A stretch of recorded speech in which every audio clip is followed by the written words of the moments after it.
All right, Brian. Well, TB12 for Heisman is jumping in with both feet here, wanting to know about a slew of recruits and Brian's confidence level in them. He says, "What is your confidence level in these recruits to end up at Notre Dame?" Of course, Dante Moore, Jagusah, Mpemba, Ausberry, Downs, and Limar. So he's going for the heavy hitters here. All right, what is my confidence level? So let's give what's kind of a, Yeah, I was gonna say, what kind of scale let's are we go working with here? 1 to 10. Okay. And it's based on where things stand as of right now. Things obviously can change. If you would have asked me my confidence level in Devon and Sullivan Absher a week before he visited for the Blue Gold game, I would have probably said 5. Right. 5 or 6. Like, look, you had a puncher's chance because he was coming in for the visit. And anytime Harry Right. Easton gets a second face-to-face with a kid, and It's it's good on, stuff. it was a beautiful day, unlike in January 29th when he visited. You got a puncher's chance, right? Or the rest of the spring here. Right. So this is kind of basically where things stand as of right now. Okay, so we'll go 1 to 10. And look, with Dante Moore, I know this is one that most people want to hear about. My opinion hasn't changed on this. I'd probably say 8.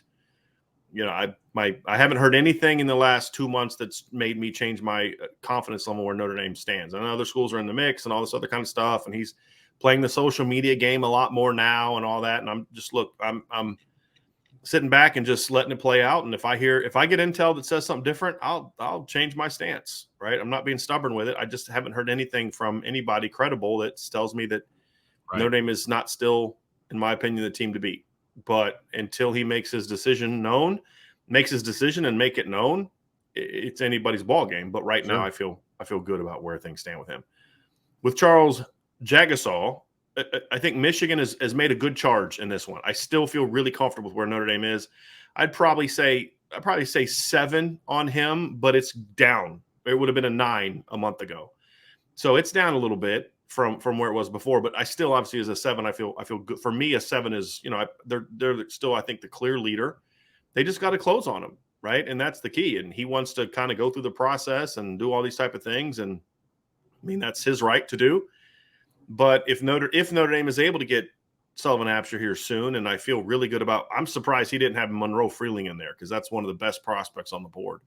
But I feel good about where Monroe Freeling is, Sullivan Absher. That's where I think Notre Dame can start to kind of push it a little bit and say, hey, man, we want you to be part of this class, but, we can't miss. We can't afford to miss. We need to know where things stand with you. I think as of right now, I like where Notre Dame stands with Charles Jagusah. With Samuel Mpemba, look, he likes Notre Dame a lot. He always has. And there was a time supposedly in the fall where he was ready to make a decision and everybody kind of felt Notre Dame was going to be the pick. I still think he loves Notre Dame. I think he likes a lot of things about Notre Dame. I just don't feel like right now he's going to pick Notre Dame. So I'm at like a 5 for him right now. And I know some people might say I'm crazy for that, but because Samuel says all the right things, and I think he means those things. I think he believes those things. But I just think it's one thing to love Notre Dame and all that kind of stuff, but it's a different thing to say, okay, that's where I'm going. Yeah. And for me, I have just for a while now just had this feeling like when push comes to shove, it's going to be a situation where I think other factors are going to have more of a say in that recruitment. And I think I just right now I predict that he's going to stay down south, either go to Missouri or go to a Georgia or Florida, something like that. Notre Dame is still battling with him. Obviously, they still love him. They still want him. But I think there's probably people in Notre Dame that have a little bit more confidence than I do. I don't just go with what the Notre Dame people tell me or what other sources tell me or what the kids say. I try to put it all together.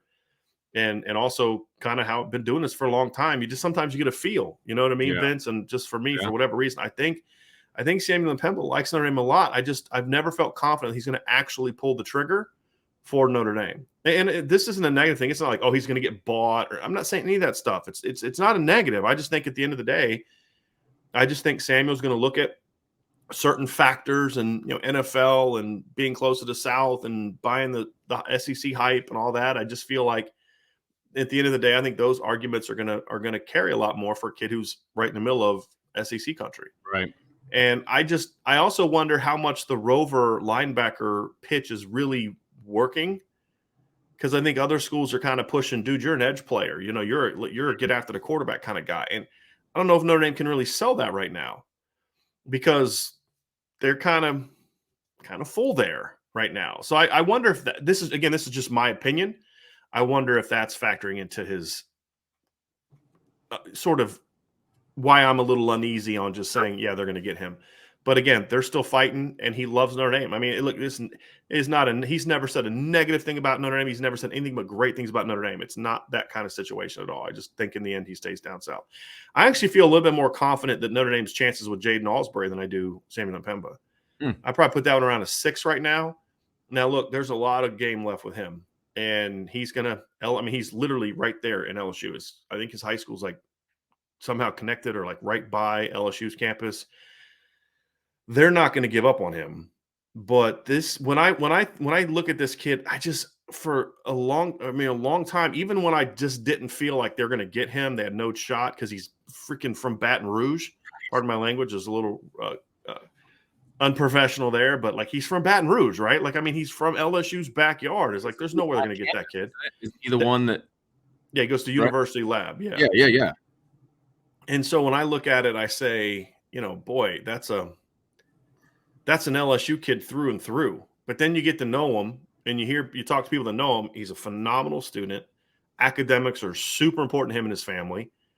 His older brother, Austin, committed to Auburn. I think they're going to be a player, but he liked Notre Dame a lot too. Just Notre Dame never pulled the trigger on him because he's more of a strong safety rover, and they kind of already had that in the class. And so when I look at the situation, Vince, I see a kid that to me is such a great Notre Dame fit in so many different ways. And it's like my initial, I don't think they have a shot, was more of my own BK PTSD. Like, you're not going to go into Baton Rouge and get a kid that LSU wants, whose dad works at, like, I believe his dad, somebody told me his dad like works at LSU in some capacity. Like, you're not getting that kid. But the family has brought him up, I think at least so far 2 times, I think maybe 3 times already on unofficial visits, meaning on their own dime. They've come up from Baton Rouge to see Notre Dame. I'm told the family is really into more than just football, right? Like, hey, you need to think about this holistically. And that's one of the big reasons that he's got this, that I view him as a Notre Dame kid. It's just he's got that strong support system that kids from areas like that need to have. And what I mean by areas like that is there are certain kids that live in areas that are very geared towards that local school, right? When it's areas like that, it's not referring to, high school background, neighborhood. It's you're in LSU territory. You're in Texas territory. Right. You're in Oklahoma territory. I'd be saying the same thing if he was from Norman, Oklahoma, or Athens, Georgia, or Gainesville, Florida. I mean, that's where he's from. He's from LSU's backyard. In order to really have a shot with a kid like that, you have to have a family that views this as more than just football. And from everything I've heard, the Ausberries are very much that family is very much, hey, football is going to be gone somewhat soon. You got to make sure you're making a choice that's also going to help prepare you to be successful in life. And kids like that are always going to have that attraction to Notre Dame. And there's kids that have that attraction that their parents don't. And that's when those kids ultimately don't end up at Notre Dame.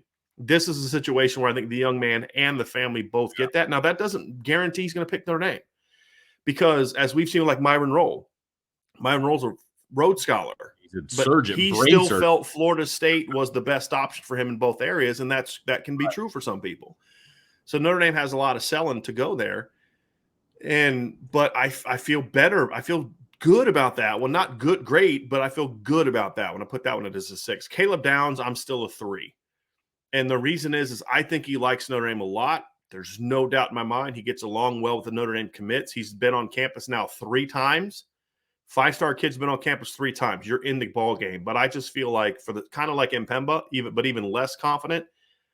At the end of the day, it's going to be a school with a more proven track record of producing elite players in that position. Now, I know Harrison Smith and Kyle Hamilton, but I mean, I have a hard time seeing a kid from Georgia who plays defense not going to Georgia or a school like that.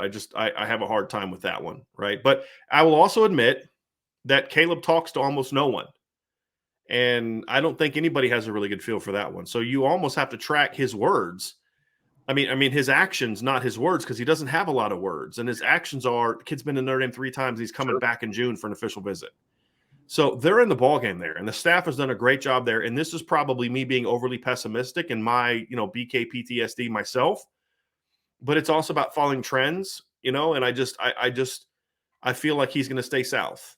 I do. Now he's got an official visit to Notre Dame, an official visit to Ohio State, and his dad coaches football, I think somewhere in Tennessee. So I mean, the family's got they're not locked into Georgia like other kids that who may be from Georgia. But I just feel like at the end of the day, this is going to be a hard one to do. Now, if I get the same vibes coming out of the June visit that I had coming out of his most recent visit to Notre Dame, which was really good vibes.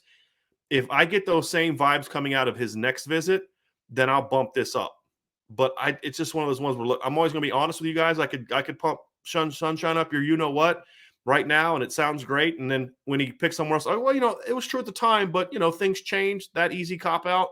I'm going to be straight with y'all. So that's just one that I have a tough time really seeing them closing the deal. But man, they have done a fun. Chris O'Leary, Marcus Freeman, Chad Bowden. I mean, all the coaches have done. Mike Mickens, they've all been involved in this one. They've done a great job with Caleb. I don't think there's anything they can do different other than just move the campus about 350, 400 miles to the southeast. Right. That's about it, and I just feel like, but man, they've done a great job on that one. I'm just not super optimistic about it. Jayden Limar, I'd probably go 9 right now. I think, look, there's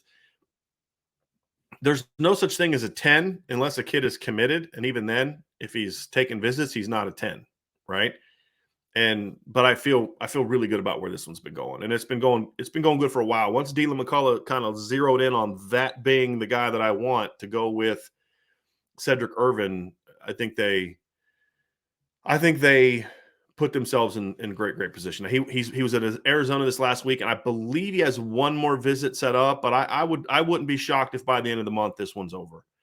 And unless somebody, look, there's other schools fighting for him, right? Like I said, he just went to Arizona. Arizona, people are sleeping on Arizona just in general. Arizona had a really strong recruiting class last year. They had 3 or 4 like top 250 caliber guys last year. They got a borderline 5-star receiver in McMillan, the kid from Servite. So Jed Fish has got an NFL background. He hired some really strong recruiters on that staff. So I don't just dismiss Arizona like some other people are, but I think they'd have to do a lot to overcome where Notre Dame is. There's some other programs trying to do the same thing, UCLA, other places. So they're going to have to fight off some people here between now and the end of the month. But as things stand right now, I feel super confident in Jayden Limar. So if I were to rank them, most confident to least confident, Jayden Limar number 1, Dante Moore number 2, Charles Jagusah number 3, Jaiden Ausberry 4, Samuel Mpemba 5, and then Caleb Downs 6. So that was a long answer, but I think I gave you a ton of good, juicy nuggets there from a recruiting standpoint, and I think it was worth it.